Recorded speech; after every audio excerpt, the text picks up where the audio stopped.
Welcome to another episode of the Banner Report podcast, starring Cody Adams and Steve Crowley. All right. Let's do it. You gonna blaze one up on camera for fucking celebratory? It's legal. Celebrating green. Celebrating the green with some green. What's up, everybody? This is the Banner Report, and we got some news for y'all. We got a report to give y'all. I'm Cody. That's Steve. That's Jacob. Steve, why don't you fill the people in? What happened? Why are we here? There was a basketball game. Last night? I think it was last night. Some things happened in that basketball game. I don't know. Jacob, I can't remember what happened. You key us in? I heard some chants from the garden. I couldn't tell if they were booing or yelling Drew. I heard something about some guy named Kyrie sucking.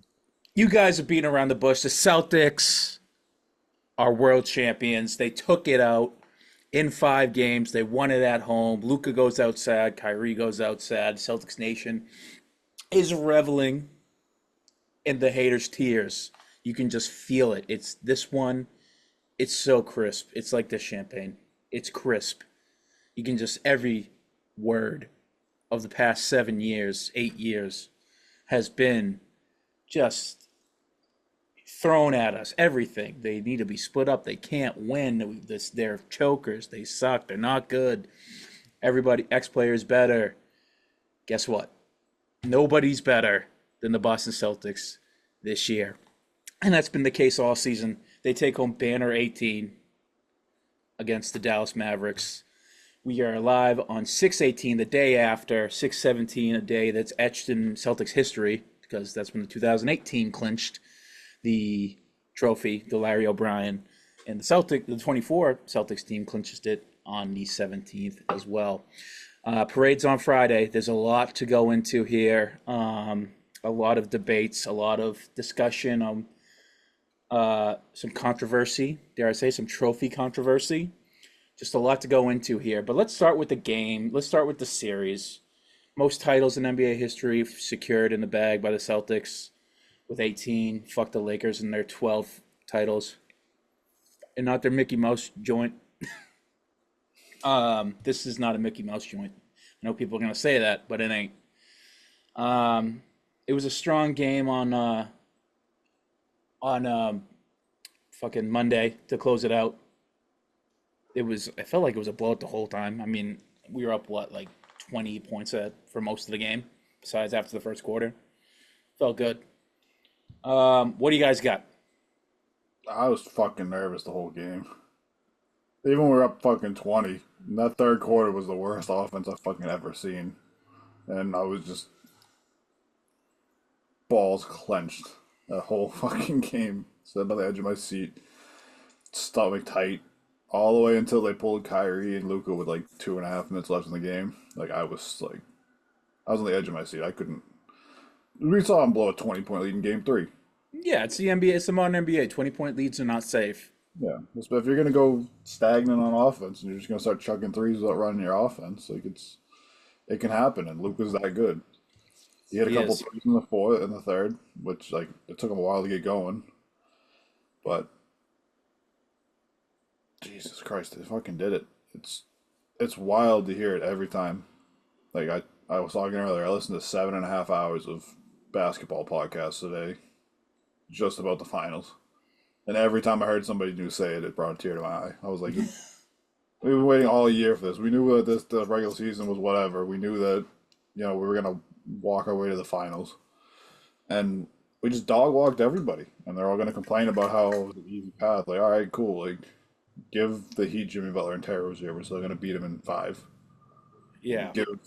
Give Indiana Halliburton for the last couple of games. We're beating them in 5. Give Cleveland Donovan Mitchell. We're probably going to sweep him because we played better when he was playing. And Tatum's doing all the post game. He's doing all the celebrations. He's got his KG. He's got his Kobe. He's got his. And it's true. And it's all, people are saying it's corny. I could give a shit. I think it's amazing. The guy can do whatever he wants now. He's bona fide. Lion trophy. Do whatever the fuck you want at this point. He's bona fide in the city of Boston for the rest of time. as he should be. But And it's true. It's like, the Halliburton was hurt. Oh, the Bucks sucked and were hurt, and Embiid got hurt. The Knicks were hurt. Everybody was hurt.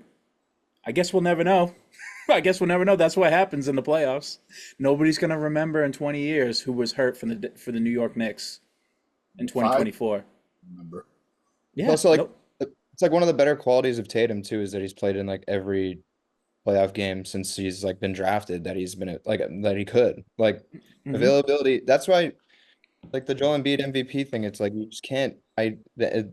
Just all that stuff. It's like you got to be doing it when it matters. I feel like that should be like what MVP is about, not like just the stats. Like just get it done. Yeah. It's. I mean, honestly, it's Tatum and knock on wood for next season. I guess it's Tatum and Brown. It's what separates them from the pack of the rest of the superstars. Is that, and besides Jokic, really, they're available. They play. They play a lot of games. They have a lot of miles on those legs already. At 26 and 27, 28 years old, because they never get hurt. Thank God. They've avoided catastrophic injuries, severe injury. But like these other players like Joel Embiid and Luka Doncic, who you see aren't in the best shape, like these guys, you don't ever have to worry about that. They stay ready, so they don't have to get ready. And you see that with these other guys, their bodies start breaking down, the wheels start falling off at the end, because they're not where they need to be physically, or bad luck. And that's luckily Tatum and Brown, they have that in their bag, and we don't, as Celtics fans, we don't have to worry about that, and that's lovely.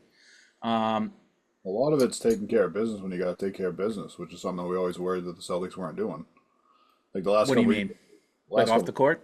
no, like in the playoffs Hmm. or like in the regular season, even like, hey, go put your foot in the neck in the third, and don't play the fourth. Like, hey, get yourself a big lead down the stretch, so you don't have to play the last couple games of the season. In the playoffs, finish your series, finish strong. The Mavericks went seven with Oklahoma City. Like that shouldn't have gone seven. No. Like that's miles on that Kyrie and Luka that you don't need. And especially when Luca's been already been at, he's been tested. He's been to like playoffs. He's the more experienced player. They should have taken that in 4 or 5. Yeah, I No. know that they're the one seed over there, right? The Thunder, but still, you got to finish that one off. I mean, they had Shea, and that was really it for that whole series. Like, you got to find a way to close that out. Yeah, their Jalen Williams, their J Dub didn't show up, and it was really just SGA they had to beat, and still they took them, no, So seven. it's one of those things. You just got to like the Celtics learn from past mistakes. They've been there before. They're the more experienced team going into the finals, and they know, hey, last couple years we haven't taken care of business and get it done, and this year we did. And we were well rested for the finals. Alp was playing 40 minutes a game in the finals because KP kept getting hurt. And it Yeah, was fine because we didn't play two 7 game series before. Like he was still hitting threes in the third quarter against the in game five. they didn't play with their food. That was another thing. They didn't play with their food. That was a big, monkey on the back of this team. Is that they would let teams like the 76ers last year just hang around, win games, steal games they shouldn't have, and extend the series. And this year they didn't play with their food at all. Besides, maybe game 2 against the Heat and game 2 against the Cavs, and obviously game 4. I guess we can talk about it later. But besides a few times they just couldn't perform, or the other team shot unbelievable from the field. It just, they've only lost 3 times in the playoffs, and that's fucking incredible. That's I mean, incredible. and that like definitely contributed to us having way more energy last night too, in general. Like you could just tell like the rebounding battle. Like we definitely looked like the team that had to play less games to get to the finals. Yeah, We were juiced up. Like last night was probably the most. We just never even looked gassed. It felt. I mean, four. I don't. Game four, we weren't gassed. We were just out of it. But like I feel like you were saying with conditioning, that plus taking care of business made us in such a good spot to like just really like I feel that's why I was never really worried about this series because I just felt like regardless, they're if the Mavs won, it'd be a long series, and I just didn't think they would have the energy to even get to a win in the end of a series. So that's like that the stamina that we had was like honestly one of our bigger attributes. yeah, and that's well with the 82 game season and with these long playoffs, extended playoffs. It's really it's the tortoise versus the hare argument. It's like, you know, just do handle your business, go slow and steady. Don't want to like be sloppy and tortoise and the hare is not the right word, but it's just it's a marathon, not a sprint. You can make it work. You can make toys and hair work.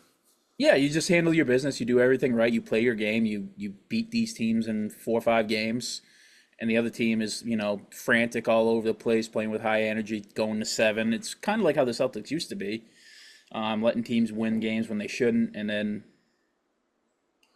the team that's more prepared wins. Even game four, you could chalk it up to, it's bound to happen eventually. I mean, they were on a 10-game playoff win streak before that. Like, you finished off the last 3 games of the second round, then you swept the next round, then you won the first 3 games of the next round. Like, eventually you're going to have a night where there's going to be a couple of guys that are going to be off. Yeah, And it was just really weird because everybody was off. Like, that was game four. They looked real tight. They oh, looked real tight.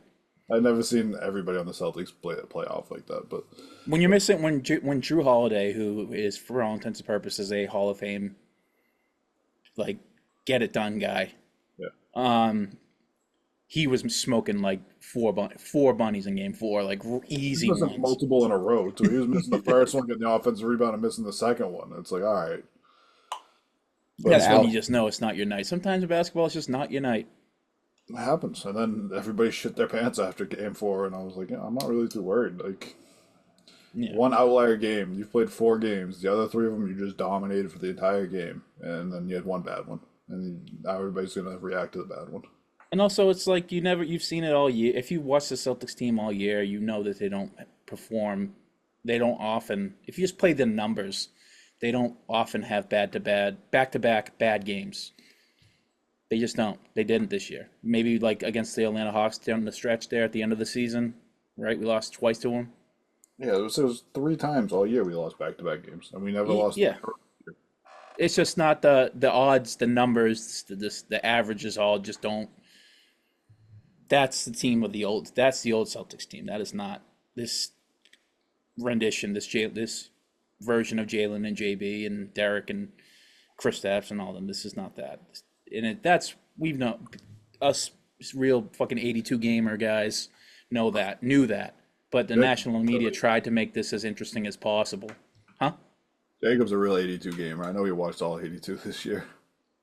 probably. And I mean, along with watching like Western Conference games and shit too. Like I Yeah. know Jacob's a real hoophead over here. that included is a little tricky, but I bet I missed some games of the regular season. So with the playoffs, it averages out to 82 probably. I have unlimited DVR, so I have every single Celtics game they played on. Well, besides Turner, every single game they played for the past 2 seasons recorded on my TV, including the finals game. So I can just like at one point go back and watch it all. Not that I'm gonna need to with this fucking documentary that they're gonna put on Netflix, which I'm gonna. You want to talk about busting a nut? Kidding. I that, every time that gets brought up, I forgot that it's gonna happen, and it's like, oh my dear God, I'm It's gonna be gonna have prime time watching, dude. to replay. I'm gonna have to replay all the time. Yeah. I'm gonna go put it on in my truck while I'm driving, and I'm not gonna watch it. I'm just gonna listen to it half the time too. Like I'm gonna watch it, then I'm gonna go listen to it at work, then I'm gonna go home and watch it again. I'm gonna go to sleep watching it. I'm gonna wake up watching it. I'm gonna put it on repeat.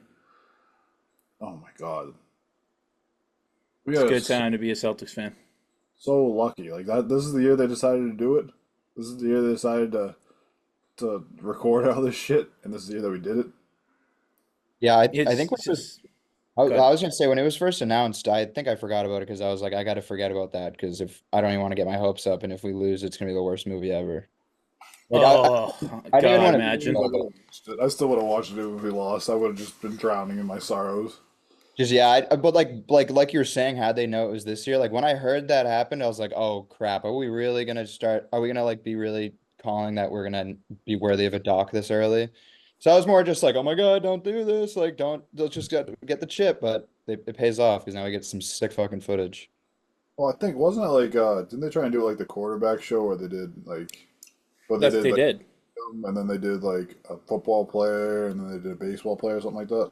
No, it was called quarterback, and it had like Kirk Cousins, Pat Yeah, no, Mahomes. they did quarterback, but isn't this one like that? Like, didn't they pick like 3 athletes to follow?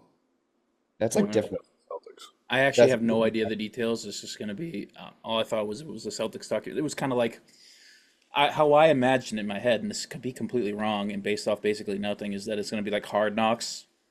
If you ever watched that, Hard Knocks for the this Celtics season. I've never watched Hard Knocks, but I've heard about it and I know what it is, so that's gonna be kind of fun. Hard Knocks is fucking phenomenal. Even to this day, it's still really good. But that only covers the preseason. This is going to be season long, and they have an in season Hard Knocks now too. But that's besides the point. Uh, let's just go by the games. You know, what anything memorable sticking out to you about these games? Oh, what, 4 and 5 or the whole series? Just the whole series. Um, I'd say the Kyrie just sucking in Boston is obviously really memorable in Boston because he kind of picked up his averages in Dallas. So that's why I feel like 19 points per game doesn't really feel like he did much worse than that, like in my brain. But Yeah, the Luka fouling out of game two, that was pretty hype. Obviously the shot last night. Uh, KP's return, honestly, like when I was talking thinking about the moments, like I guess that's not a moment, but like that whole first quarter was probably like the hypest shit ever. That's a yeah. moment. When he checked in, When he But had like, 18 you think points. about it, you think about it as one whole piece. You don't think about each individual shot. Like you think about that KP return as one whole moment. Like that was unbelievable. It was a flamethrower coming out of that one. Like he was so hyped to play. I'm gonna yeah, remember him playing through injury at the end of the series. Like him just making like getting out there and like playing through it, even though it's like an extremely painful like thing to play through. And hell yeah, then I'm gonna remember Hauser. Hauser's defense this series was fucking phenomenal. absolutely. I mean, Luca got buckets on him, but Luca gets buckets on everybody. But like, he didn't give up anything easy. He Like didn't he, look outclassed. yeah, he didn't look. Yeah, like that's a great way to put it. He didn't look outclassed. He was right there with him the whole way. He made him take tough shots. He had a couple of steals. He had a couple deflections. I'm gonna remember obviously Jalen Brown's defense and hearing the mic'd up from last night when he was talking about, oh, if Luca's in there, keep me in there. Like don't sub me out if Luca's coming out because he wanted him the whole way. He's told Joe Mazzulla, hey, if he wants the ball, he can come get it. He can bring Yeah. it up himself the whole way because if he gets off the ball, he's not getting it back. And that's why I think Marcus Smart should get a ring. I know he's there's a lot of talk and it's a topic anyways, but that mentality, like all 94 feet, I'm gonna guard you. I feel like that started with Smart. That's Yeah, like a Marcus Smart mentality type thing. Whether or not you love him as a player or not, but he showed up and played defense every night, and that's I feel like has rubbed off on the Jays. And you don't need to rub it off on a guy like Drew who already does that, but D White. the rest of the team. Like, The defense is the foundations this team is built on. and nobody talks about it. Everybody talks about the threes and how you're playing offense, but like if you watch this series, we won this series on the defensive end.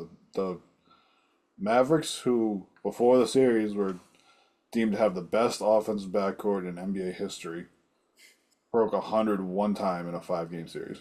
Yeah, that's incredible. That's just if you In pull today's back, NBA, that's incredible. like in today's NBA, where it's like the average score of a game is like 110 to 115. You couldn't even break 100 in a finals game Dude, more than one time. and that just shows how like flawed their offensive system was because like that's rattling to hear, but then you think of how their team's composed and it's like it makes sense. Like where are the points coming from other than the top two?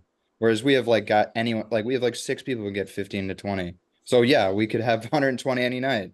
Them, Should it's like what are you gonna you have to get 20 something out of PJ to get over 100. have Yeah, eight and get your we did. 15. We dared them to beat us with their bench that was supposedly deeper than the Celtics, but they never showed. Besides Game 4. I mean, it's like it is a flawed system for them, but it works because usually you can Luka and Kyrie can find mismatches. Like in any game, they can always find a mismatch. But when you play the Celtics, there's no mismatch. Yeah, it's a terrible That's matchup for them. that's why the matchup doesn't work for them. Like if they played against like I don't know, say Milwaukee made it out of the East, like say like the Celtics decided to boycott the playoffs because they would have dog walked Milwaukee too, even if they were healthy. I don't give a shit. But if Milwaukee made it out of the East or whatever, they played the Mavs. Like the Mavs would have had a field day with them because it would have been all right. Dame, come here. Like I'm gonna go blow by you, and then all of a sudden you're gonna be in rotation, and it's gonna be open threes and open dunks like they're running. But Yeah. when you have the Celtics, you don't get blow bys. Like you're not getting to where you want to get to. We're just gonna let you get hard twos, and it's impossible to catch up taking hard twos. Like if you're in a game and you're taking hard twos and it's like one on one and it's getting down to the end of the game, sure. But if you're down by 15 or 20 and the Celtics are gonna grind you out, make you take 14 seconds off of every shot clock before you take a fadeaway jumper with a hand in your face, like you're not gonna catch up. Yeah, beat us with twos. We dare you. You Yeah. know, the defensive rotations, the recoveries when we do blitz to get out to like the corners is just that is why we are a step above everybody else.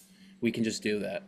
Everybody can defend, everybody can, and then also on the offensive end, everybody can score and shoot, and the floor is completely spaced out for our two stars, and the Mavs don't really have all that.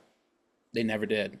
They have maybe the better star in the game, but even we'll discuss that coming up. Maybe That's debatable. after this But series is debatable. they have the better scorer, the best scorer, I'll say. Whatever. That doesn't get you anything but a single win in the finals. This was a team effort all around. Obviously, Peyton Pritchard's shot was huge, just like and Coach Missoula. I mean, holy shit, man. The gonads to sub him in and basically run him as a special play, like a Hail Mary end of the half play. Multiple times this series he's done it. Missoula really, I mean, he did an excellent job. He did an excellent job. God coaching this series.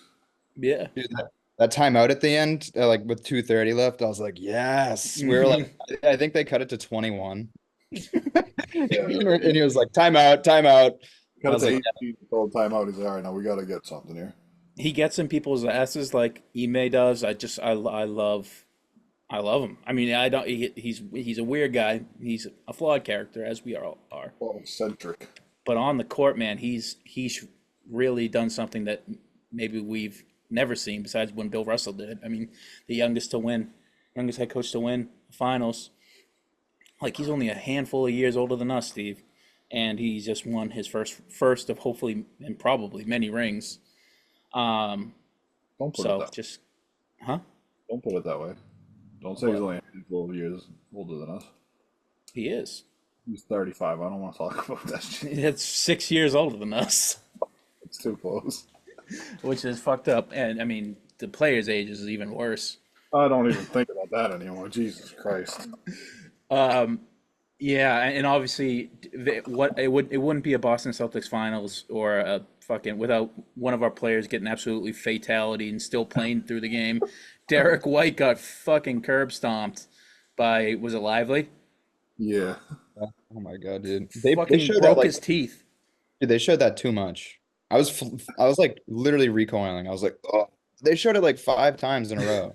Dude, his face was flat on the ground. Like It's going to sound horrible, but when they showed the slow motion and his face just kind of went flat, it was pretty funny.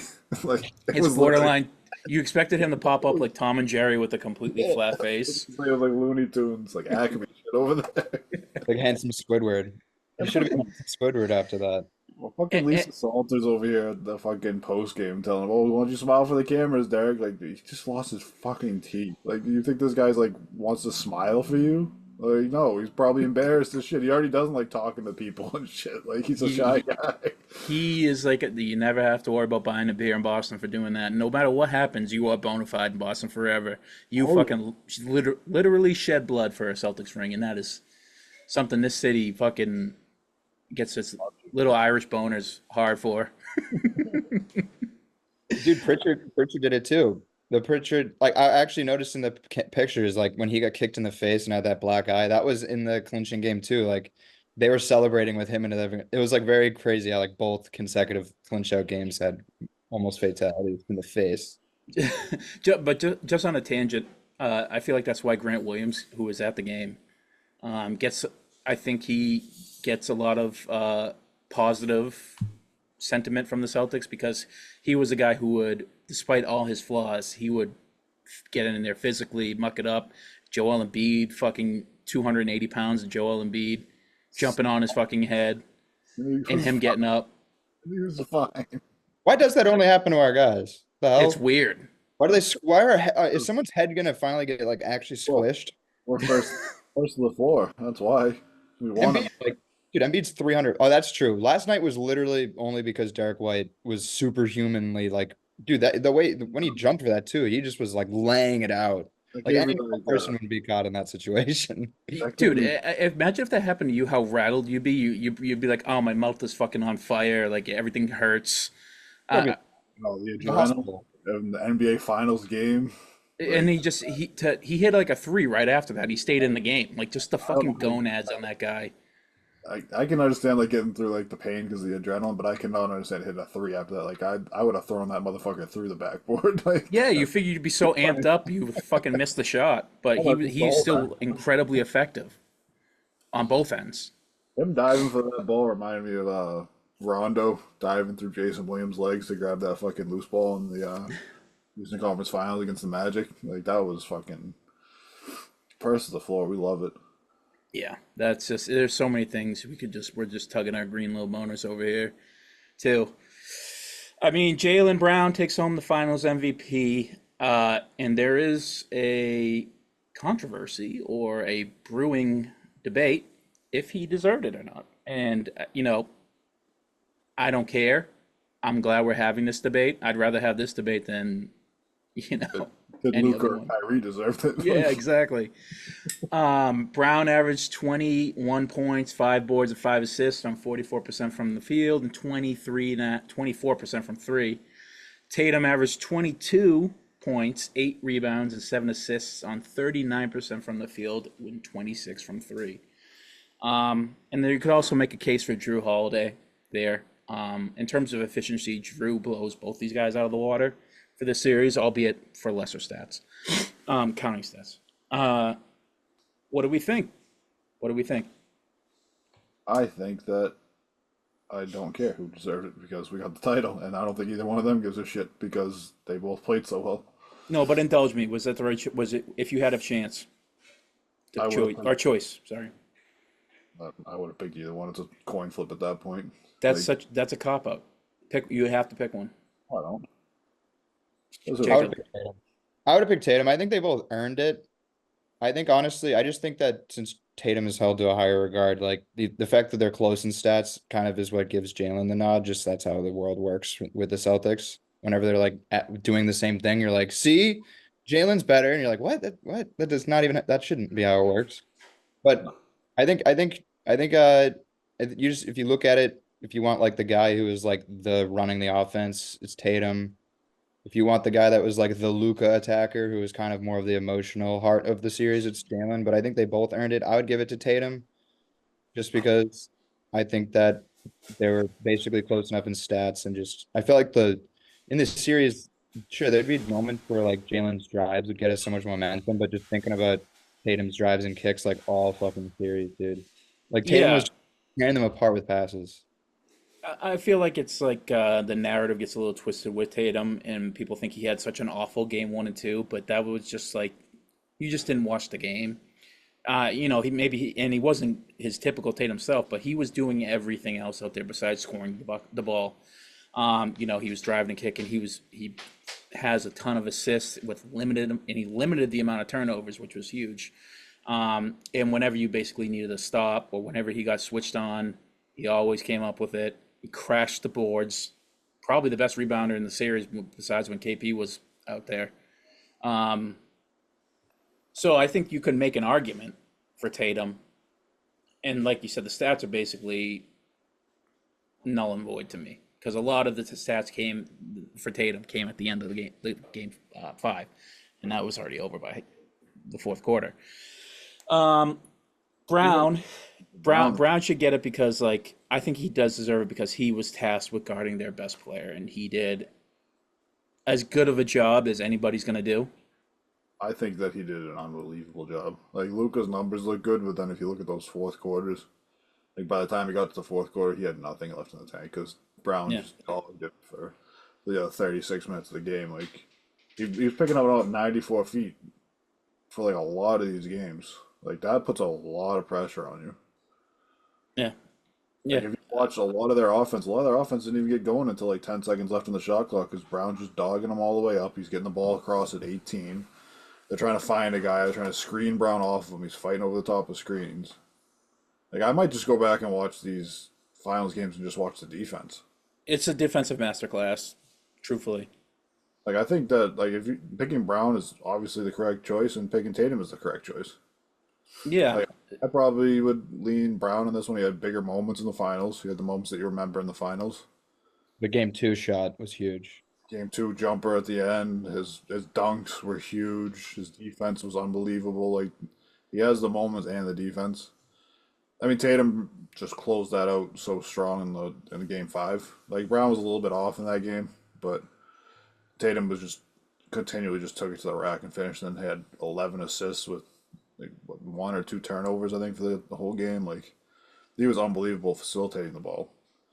And it's like a lot of times you're gonna have games where Brown has better numbers than Tatum because Brown's gonna be the finisher on the play. He's not gonna be the one that initiates the play like Tatum does.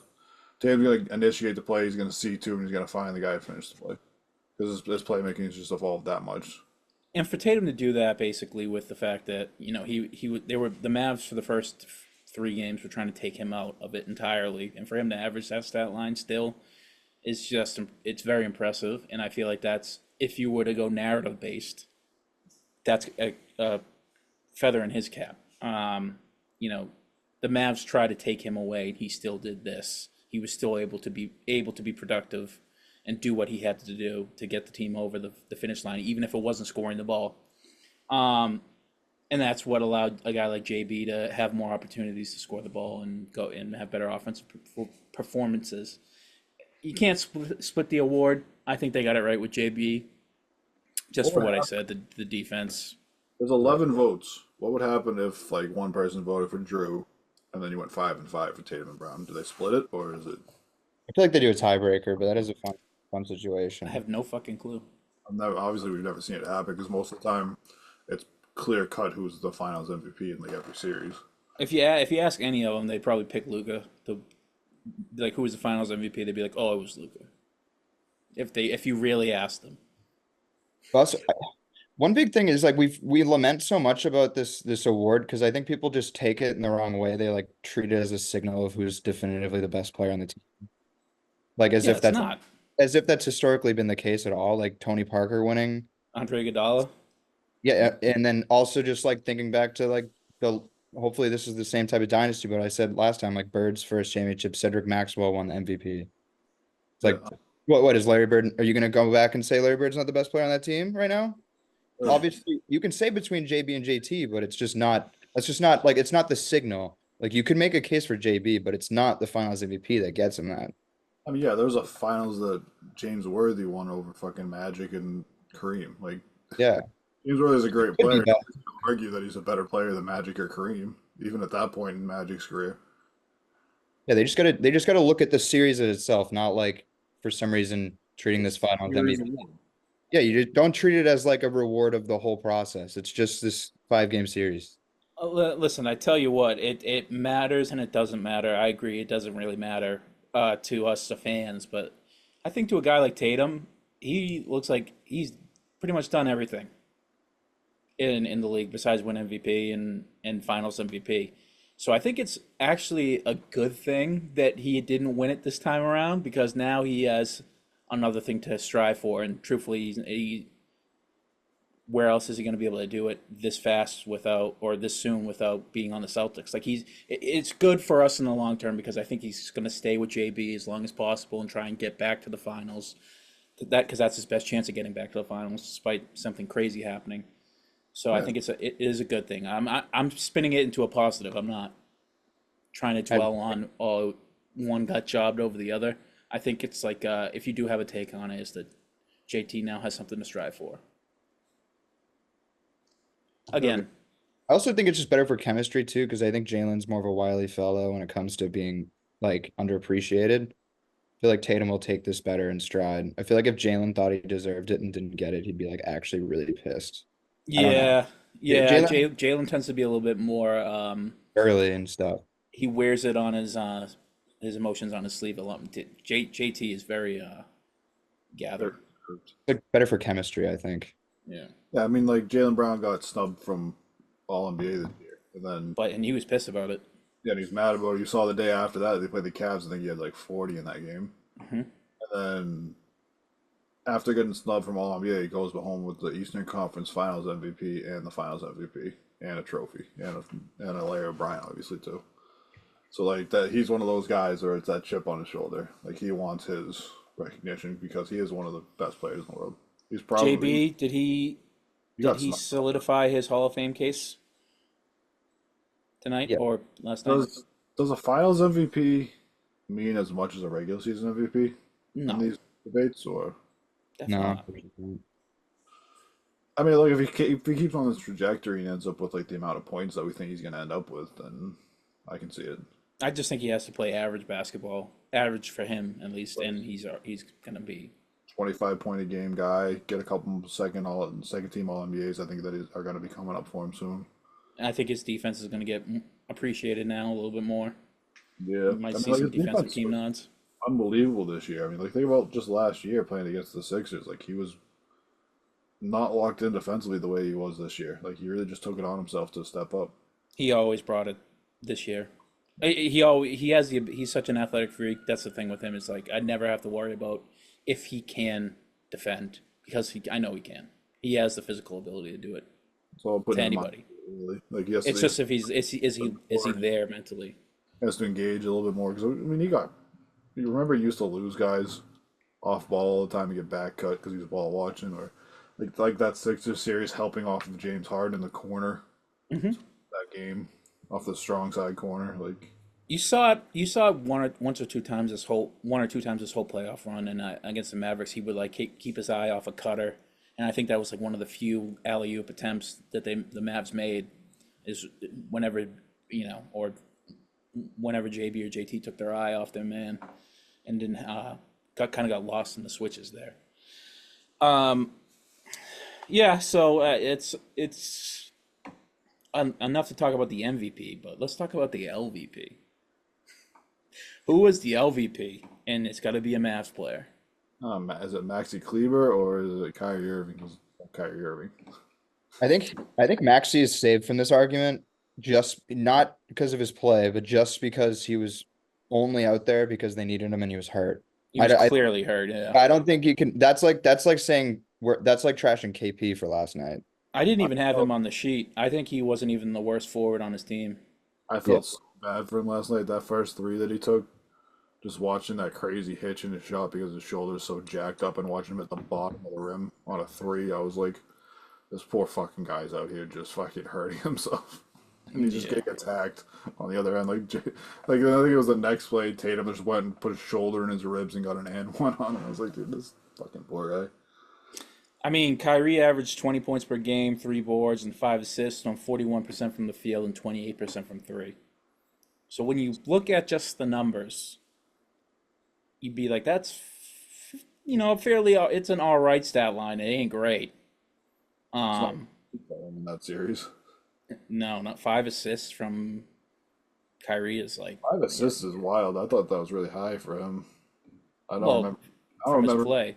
I don't remember him finding anybody the whole series. Well, yeah, to be fair, getting 5 assists on that team where nobody else can score is pretty fucking impressive. I'd put money on that like three of them were to Luca.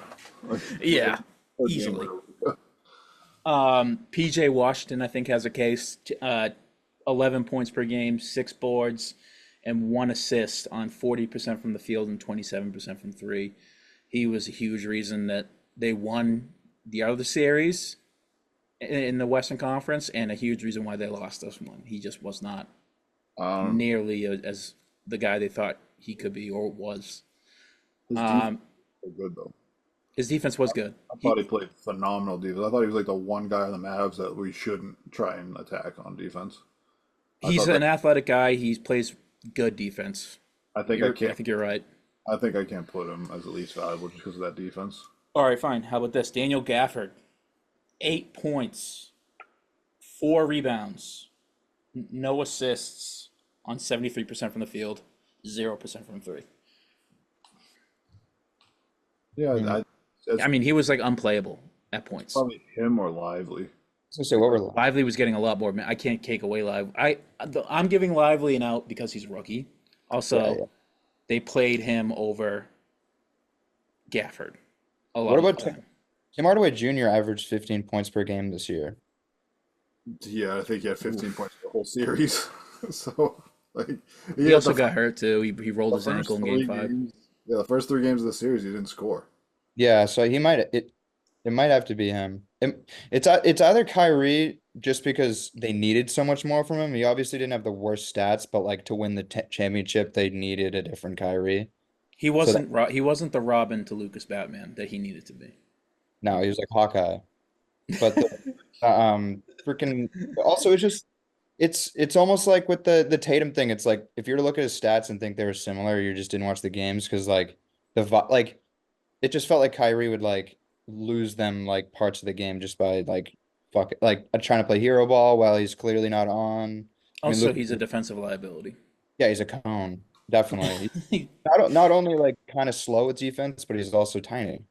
I would So argue that Lively was a defensive liability too. I mean, that guy averaged like 4 fouls a game, like at least. Yeah, he Like had a tough there task was though. some, but there were some just stupid ones. Like how many, like in the first 2 games, how many times did Porzingis go up to set a screen and he just pushed him, and then it was like looking around like, why did you call that? Like you just full on 2 hand shoved the guy in the back while he came up to set a screen, and you're wondering why they called it.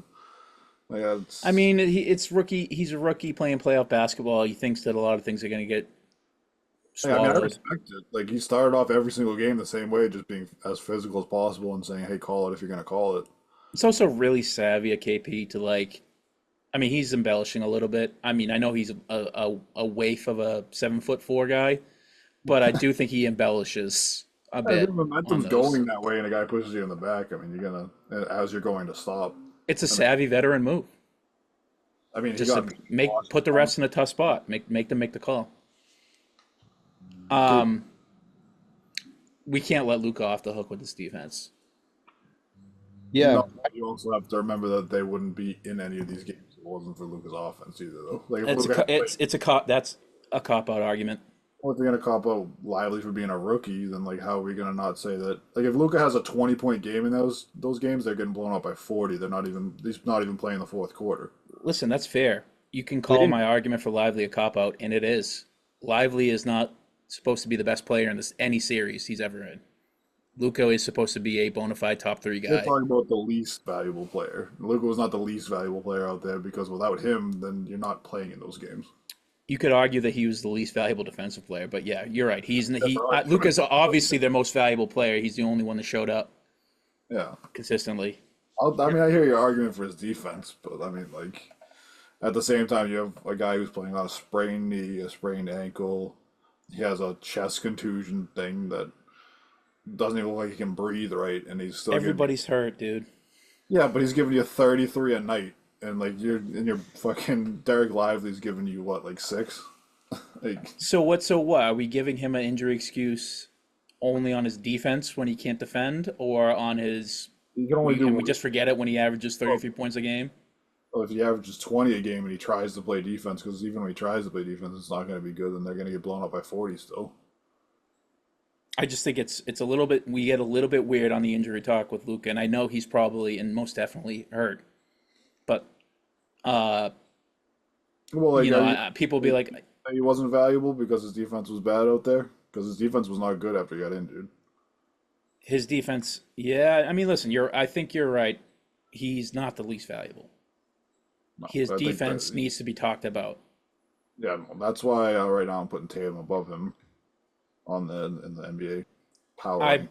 I don't think it's ever been particularly close, despite maybe when Luca shows those sporadic spurts of him being able to play fucking good defense. It's just consistency. If he can never string it together for a whole season, for a whole playoff run, then maybe I'll consider him better than Tatum. But until then, Tatum is I'd have Tatum 10 out of 10 times over him, just health wise, He's taller, he's bigger, he can play defense at an incredibly high level, crashes the boards, he does everything. The guy does everything well. Yeah. He's not just a one trick pony. Not that Luca is, but he appeared to be in this finals at least.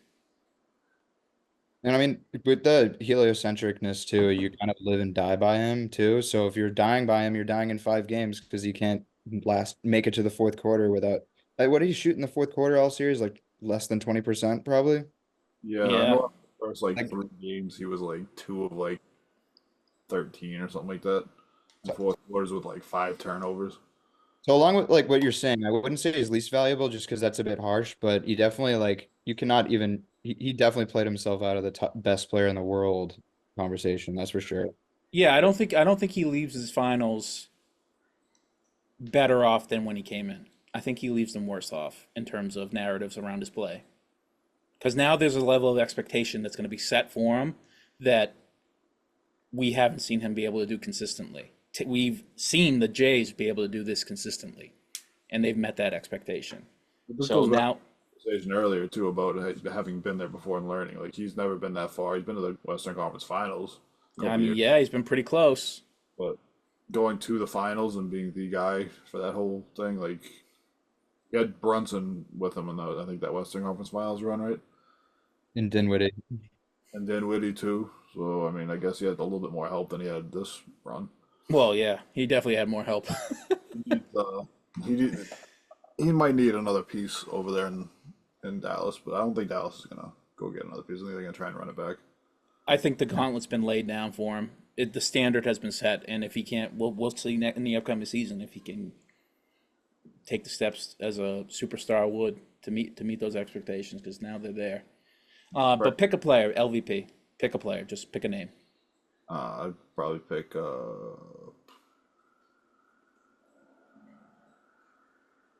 probably do Kyrie then at that point.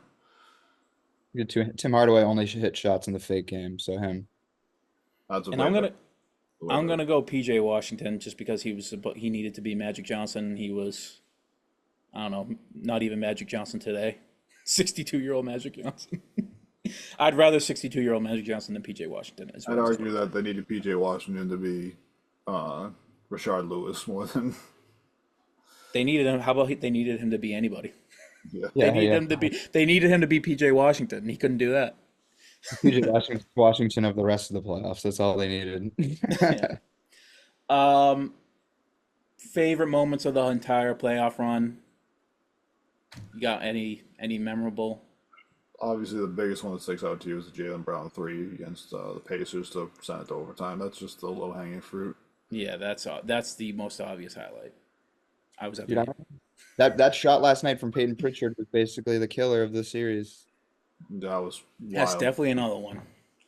Dude, that because like I actually funny thing because a classic girlfriend move. She fell asleep at halftime, and she didn't wake back up. She thought I would naturally wake her back up, but I was like, no, I was kind of just stewing because we were up by over 20, and I was kind of just like stressing over keeping the lead. But like I didn't yell much anymore after the Peyton Pritchard shot. I was kind of like in like stable mode. But Yeah, like like whoa, that shot shit. like got all my yell out, dude. I was like worried about my neighbors. I like fucking screamed.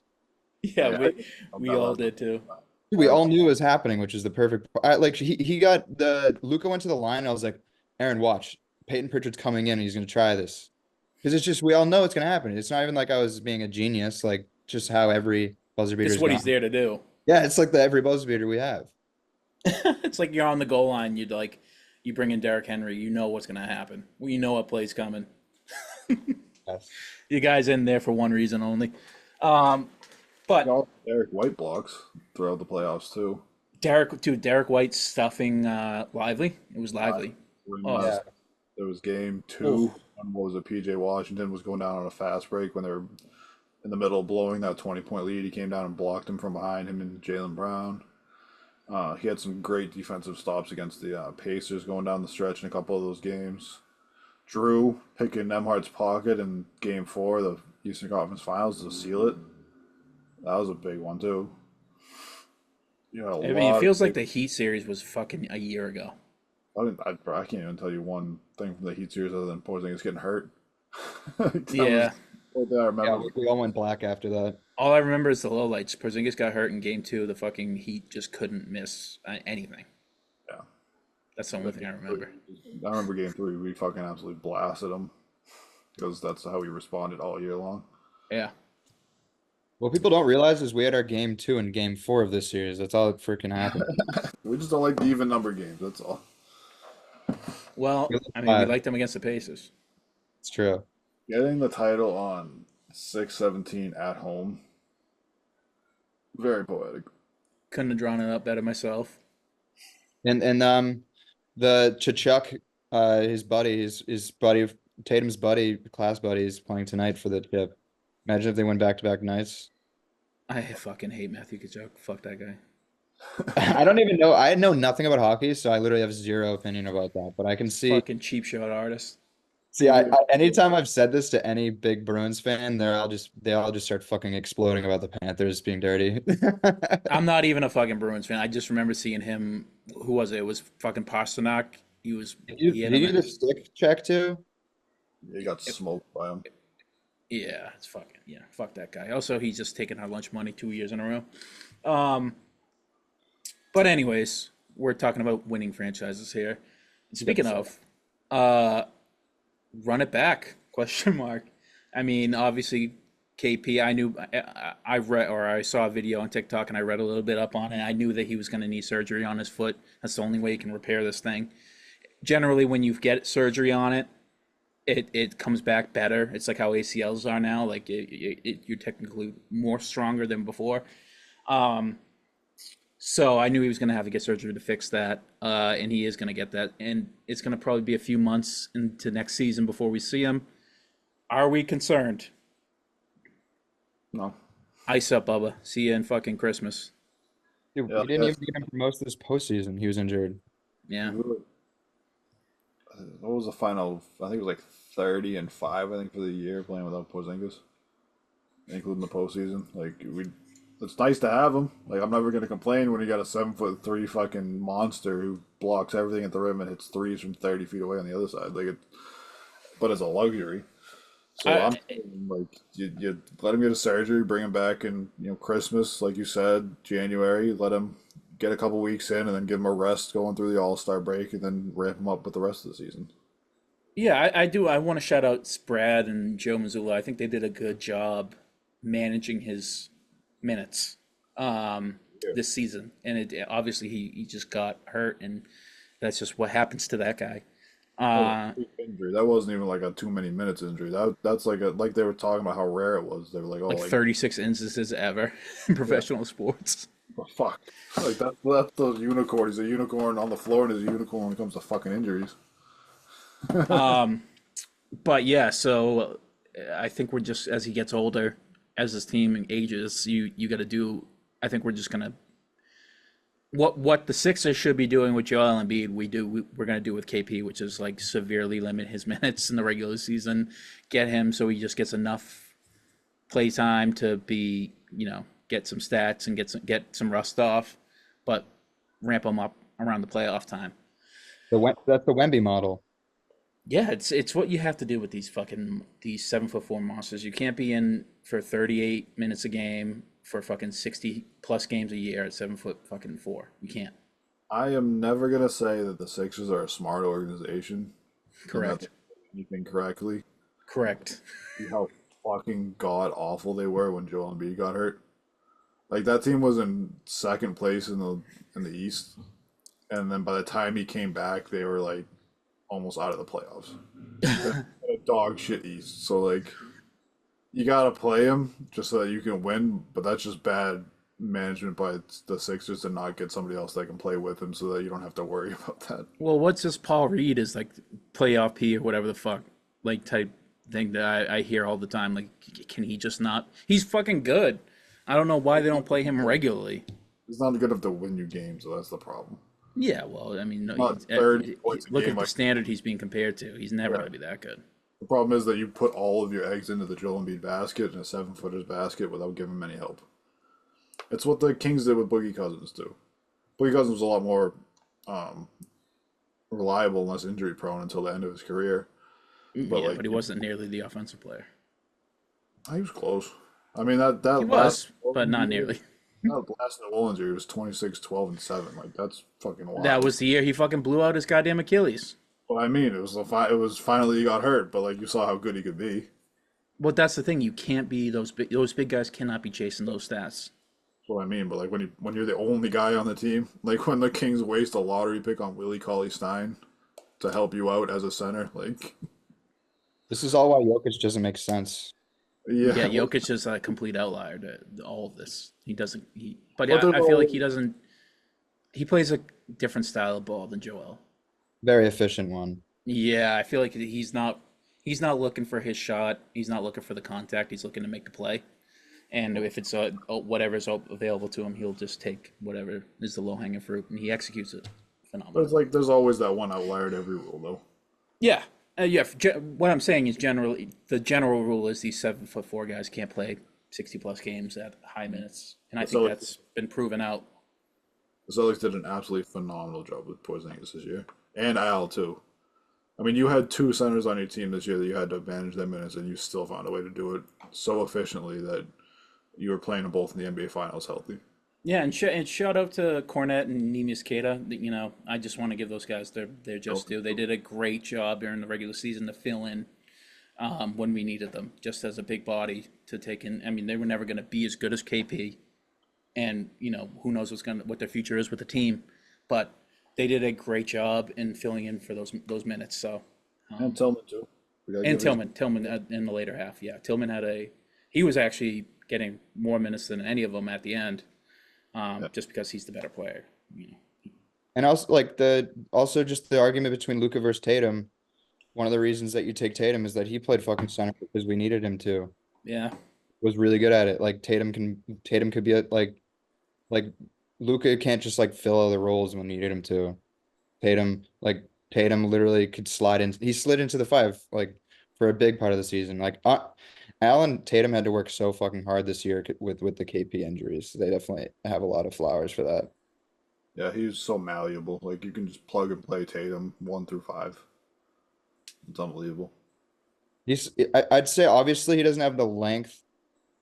He's like of KD, but he's very KD like in the Swiss Army knife nature. You feel like you can just plug. He's one of those players like KD, Paul George, where you just feel like you can just plug him into any team, and they get better.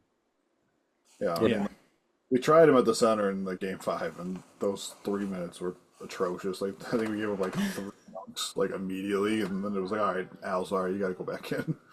Well, yeah, they're a rough team to do it against because they kind of play big like the whole game. Like they have like Gafford and Lively in a lot of the game. I think it was like during that time, so that's like a bit much. Shit, your two guard is Luca at like 6'7", so it's like, yeah, you're a big team. yeah. You're naturally just gonna be big. Pause. Where do the Mavs go from here? I think they just need to get just some sort of not like someone to like generate offense because they obviously no one can touch the rock. They need like a good like catch and shoot 3-and-D guy that can get near 20 a game. I don't know how they do that, but it's a hard thing. It's a hard thing to get, but they clearly just need someone that's better than PJ at scoring because they just can't rely on the two-headed snake. Yeah, they need to kick him to the. I think if they kicked him to the bench, that's a perfect role for PJ as a bench scorer, bench option. But like, I don't know. You need to get rid of like Maxi Kleber. You can move him up to the 4 too, and just run like Lively, PJ, and then find a 3. Like what? Like could they trade for like Tobias Harris or something like that? Like I think you'd fit perfectly as a third option on that team. The guy who can get something done off the dribble, a nice option for Luca to move it off to. You can Also, I play. don't know why they didn't play Dante Exum more. Sorry, as He an played aside. very well. Like when he was playing, he was like he moved the ball well. He got them their offense going a lot quicker. He pushed the Like when pace. Like, yeah, yeah, he when was just Lincoln really got the ball, effective. they weren't starting their offense to like 14 seconds left in the shot clock. Exum was already up the court at 19, trying to get a set going. Like that's time that you need in the NBA game. I To like think they run. need to fucking fire Jason Kidd. I don't know. I That's mean, my like take. look at how much he got out of Luca this year I know like this series obviously defensively he wasn't good, but once again it's a tough matchup for him defensively.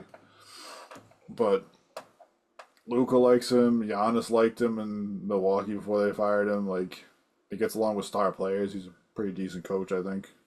I don't think he's terrible. I mean, he's not terrible, but he got outclassed by a 35-year-old. I mean, yeah, but we don't know what Missoula's gonna be. We never know. Missoula could be like the next pop. Like, That's everybody, true. everybody gets got at some point. And also, like, look at all the buttons that Missoula could push on this team. Like, kid doesn't have those buttons. Yeah, I don't know. You're playing like Maxi Kleber, who is like a corpse out there basically, and you have the guy like Dante Exum, who's like kind of changes the game entirely when he's out there. Like he at least pushes the pace for your offense, and he's like sporadic and active. But I It's mean, like, like, sure. I mean, like, yeah, Exum. You look at that positive, yeah. But then look at the defensive side. Now you look at how small you are, and like that's another guy that they're gonna attack on defense. And then he's not a shooter. Like his shooting has been terrible this year, from what I understand. So like that's another guy that they can help off of. So it's like it's you do have to push the button at some point. And you gotta try anything.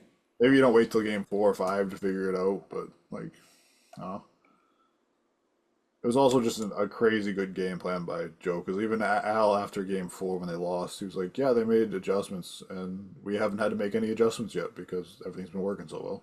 Yeah, yeah, true. We got 4 games in the NBA Finals without changing fucking really anything from your base defense or anything like that. Like that's a pretty good game plan.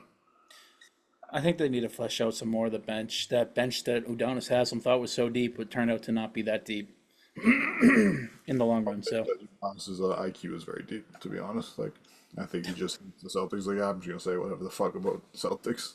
it's Dude, just hot take. Can you be a hot take merchant? You know?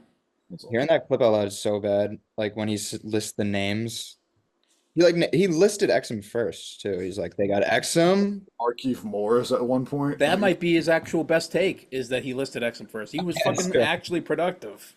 But yeah, it's just so crazy. It's I think in the the Mavs should hire him as their head coach. Sure, the sure, why not?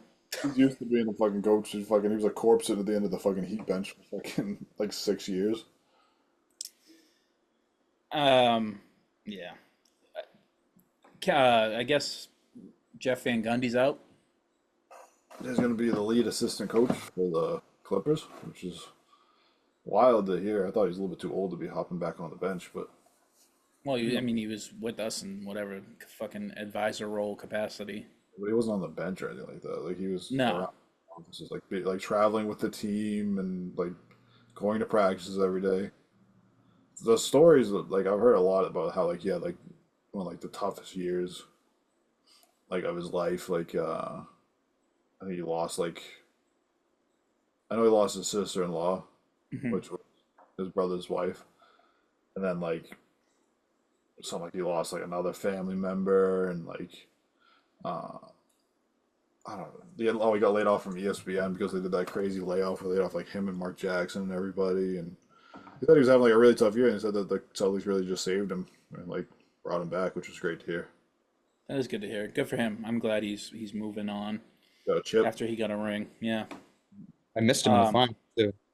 I don't really love the Van Gundy brothers.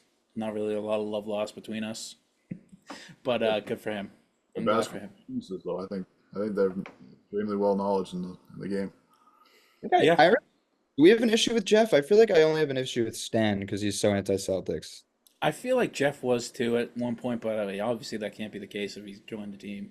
It's also tough to not be anti-Celtics when like one was the coach of the Knicks forever and the other one was the coach of the Magic forever. Magic, yeah, It's kind of hard to be like, no, I love the Celtics. yeah.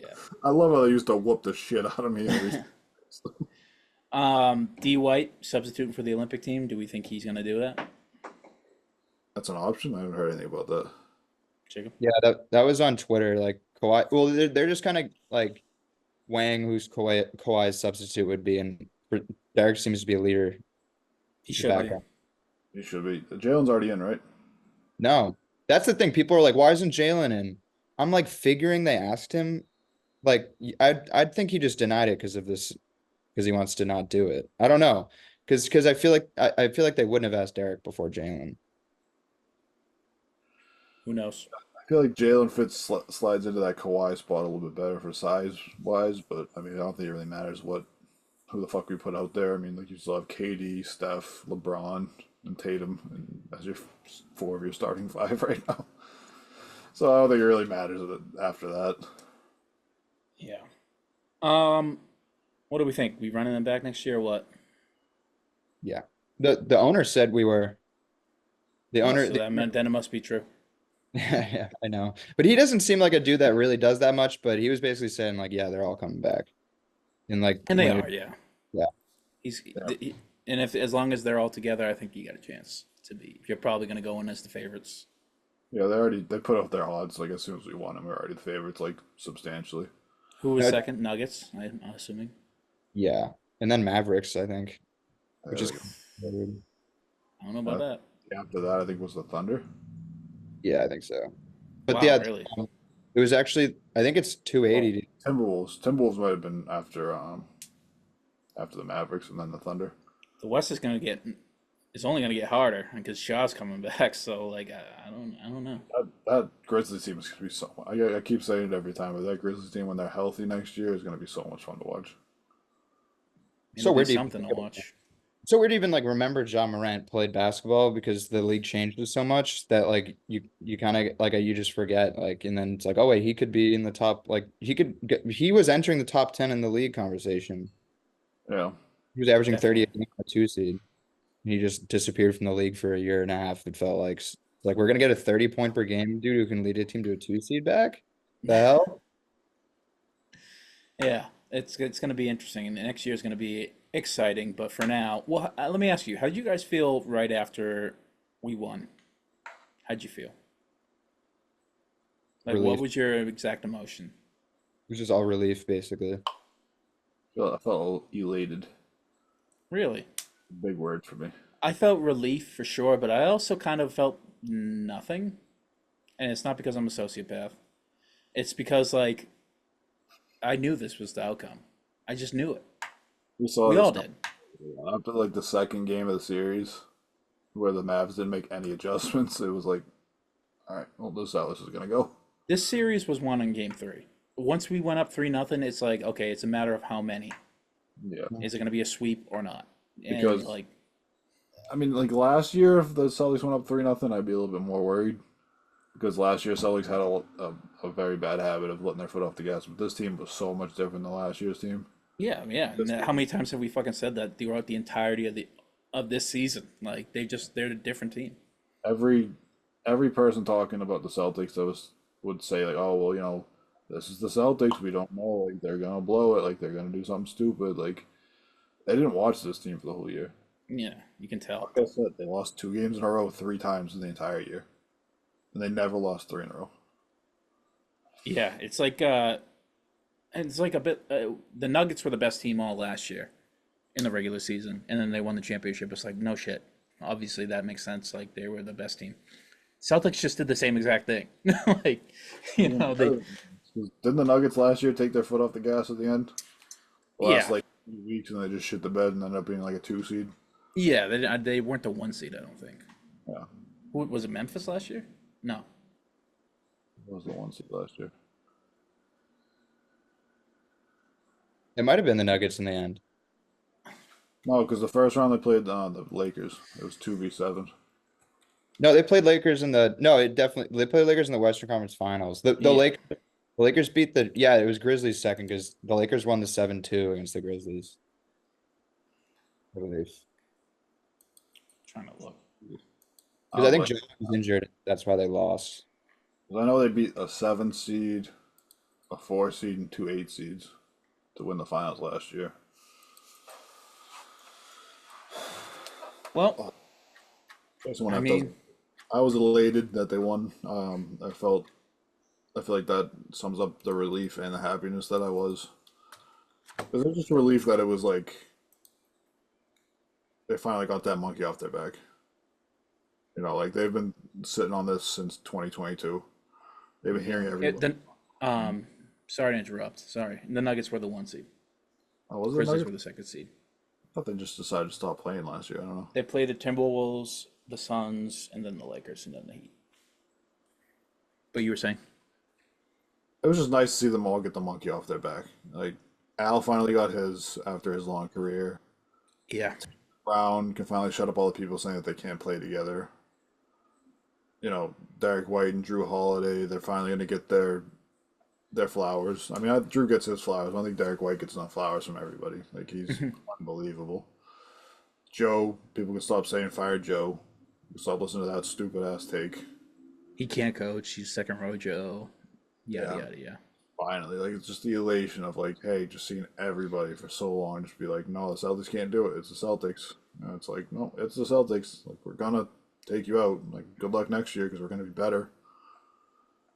Like we're gonna play so much more loose next year in the playoffs too. We're It not is gonna. so sweet, man. It is so And sweet.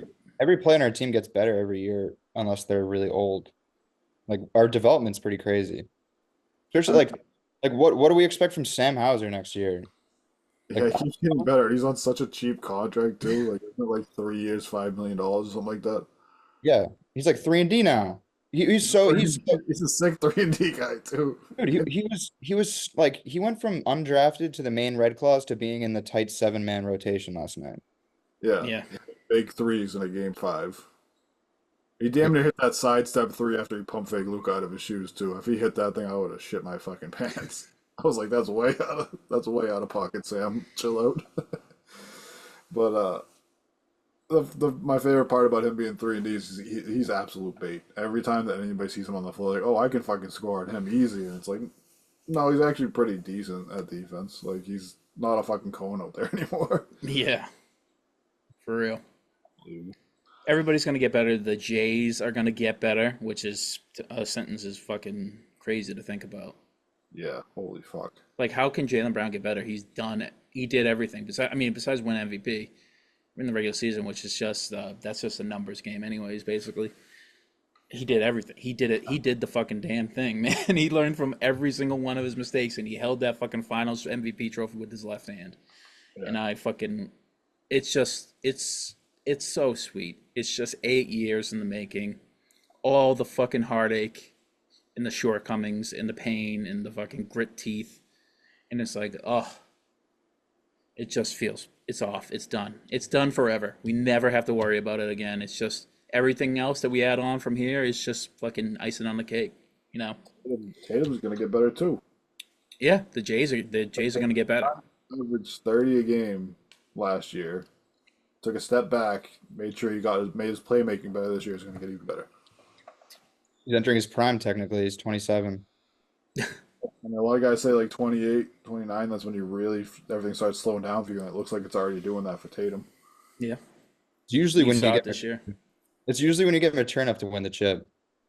Yeah, I mean, I think I sent it to you guys. It was like titles before the age of 26 or the age of 27, and it was like Shaq didn't do it, Jordan didn't do it, Kobe didn't do it, Magic didn't do it. No, I think LeBron. Magic I think Magic's the only one, right? did it. LeBron didn't do it. Like all these legends that never got a title before 26, before 27, and then you got Tatum, who did it. And we get more Tatum minutes next year too, because we know that we're not gonna fucking wear out Al in the beginning of the year. No, Who knows if he's even coming back? No, he said he was gonna come back. I think Rick Grossbeck said this morning that he's coming back next year, Oh, good. which is good. Also, one thing I was thinking about the documentary is that speaking like role player bigs, I think Luke Cornett is going to be like his like in the documentary, his like character versus how much he actually played is gonna be so skewed. I can imagine Luke Cornett's gonna be like on the dock like so fucking much from what I see of like backcourt. It seems like everyone says I think they took a poll and they said Luke Cornett was like the funniest in the locker room or even maybe their favorite. So I feel like the whole doc he's just gonna be in the background being a joker. Yeah, he's a fucking goofball. Like He's gonna hate every second of it. Yeah, Tillman said that he won't fucking sit next to him on the plane because he won't stop fucking talking. He's like if there's that awkward silence, he's like he's gonna start giving you facts about shit and like dad jokes and cutting it up and like Tillman's like I got 2 kids. I'm trying to sleep on the plane. Like I don't want to sit next to this guy. I got 2 kids. I'm 24 going on 47. Yeah. I love Tillman. He's gonna be so good next year too. He's gonna get that corner three down next year and he's gonna be a fucking weapon. Yeah. Dude, what if Cornett gets his three back? I would love to see him try and get back because when he was his rookie year on the Knicks, dude, he was swapping threes. He got worse every year though, so then he stopped shooting them. But I would like to see him try and get it back, anyways. Yeah, dude. As like a rookie and a sophomore, he was his best shooting, and he was shooting 37% from three. That's where he started. I feel like there's some unpolished product we could get. We could get that back up and higher. If we do that with like Drew and such, I feel like we could get Cornette to be shooting well. I mean, you've seen his free throw shooting. That's usually a good barometer for whether you're going to be a good 3-point shooter. And like he just swishes free throws. Like there's no hitch in his shot or anything. How do you explain Tatum? Jalen, I mean. That's weird. Free throw shooting can also work in reverse, where it's got the fucking yips. And also, Jalen shot like what did you say, 28% from three for the series. So like him and Tatum both did not shoot well this playoffs, but Tatum's was just louder. That's what it was. Yeah, at Tatum least shot. Tatum was 92% from the line, I was though. gonna say that. Yeah, he was good from the line. He was elite from the line. I know when he went to the line, I didn't have to worry about it. When everybody else went to the line, especially Jalen, Derek White, I feel like he's pretty good. And KP. I feel like KP doesn't miss. he didn't Dude, get I to love he played 4 games in the postseason. Yeah, but I'm just saying, I don't feel like he shot a free whenever he went to he got Oh, hacked. hey, no, I'm with you. He did, but I'm just saying he played 4 games this postseason, which is a wild thing to think about. He played Oh yeah. game 1 against Miami. He got hurt in game 2. He didn't come back until the game 1 of the finals, and he got hurt in game 2, and then he played game 5. So like he played like if you combine all those things, he probably played like 2.5 games, or 4.5 games, and we still just dog walked everybody. Like if you kept him healthy for 16 games, like did we lose a game? Like I don't want to sound like an asshole, but like if we had fully healthy KP, do we lose a game? I don't know. Who has it better than us, buddy? Hey, like I said, I think the Pacers would have beat the Mavs in the finals, but Hot take. Guess we'll never know. Mavs versus Pacers would be Adam Silver's worst nightmare. Yeah, you fucking hate it. The worst Oh, title. I'm at Oklahoma City versus Indiana. He oh my god. KMS. Truthfully, Well, I mean, at least like OKC has like a young up and coming star. it's like the smallest market, and it's not even close. Yeah, I they mean, took Seattle. They took Seattle's fucking team and gave it to Oklahoma City. And went, what the fuck? Oh, well, it's been a hell of a ride, fellas. the champions. Champions. That And is champion, NBA champion Luke Cornett to you, Steve. Address him Hey, with some I'll let fucking Luke Kennard respect. grow. He grew on me this year, right? He played a lot better going down the stretch. I yeah, still, I still Kada till I die, though. It's still Sure, Kada. Kata stands. That's my dog. That's the first Portuguese NBA champion ever. And Al's the first Dominican champion. And KP was the first Latvian. This is really the world championship. dude, I we, don't know we where Svi Mihailuk is from, but I'm gonna go ahead and assume that he's the first too. dude, we almost had a nightmare situation if the Timberwolves won a championship before we did. Because if Cat snagged the Dominican thing before, Oh, I would have hated dude, it. he could have snagged that from Al. Like because we almost had that in 2022. Like he was the first Dominican person from Dominican Republic to appear in it. Oh wait, yeah. I think that's where Cat's from. He tweeted the flag after. But Yeah, yeah, I just in my head, yeah. Imagine if he took that privilege from Al. That would have sucked. that corny ass motherfucker. Enough about these losers like Cat. Fucking champions, dude. I got nothing else. I mean, parade's on Friday. I'll be there. Steve, you won't be there, but you'll be there in spirit. I will be live streaming it from my truck. I'll just have like a robot with your fit like your an iPad going around with FaceTime for you. Just take Oh your my! truck through. Just take your truck down Boylston that day. See if I can get it into the parade. Just line up behind the duck boat to see if anybody says anything. One of these things is not like the other. See with a big ass dump fucking trailer driving by the. Yeah. Enjoy it. This is what it was all for, guys. Seas Nation Banner 18. Got bragging rights for the whole summer, and Oh yeah. nobody says shit to us. Never again. We never have to worry about it. Feels so good. Feels fucking better than good. Now I just want more. Me too. What's the best? What's the best championship? The one. next one. Yes, sir. They're all entering their prime, like we said. All right, boys. That's it. That's all I got. You got anything else? Anything else you want to say to the people? Let's go fucking Celtics. Fucking champions. Enjoy it. We're champions. I want to thank everybody who watched consistently, no matter who you are. If you watched, listened, whoever is out there paying attention to us, thank you. We're only going to grow from here. We're only going to get better from here, just like the Celtics. But for now, we're going to maybe take a little time off, maybe go to once a week or something like that, once every other week or something in the off season. Not much to talk about basketball wise, but for now, we're just gonna rest on our laurels. We're gonna go to the parade. We're gonna drink champagne like we won the championship game. Um, Oh and that's yes. it. That's been it from the Banner Report. Banner 18, check. Banner Check. 19, Point on to the the hat. way.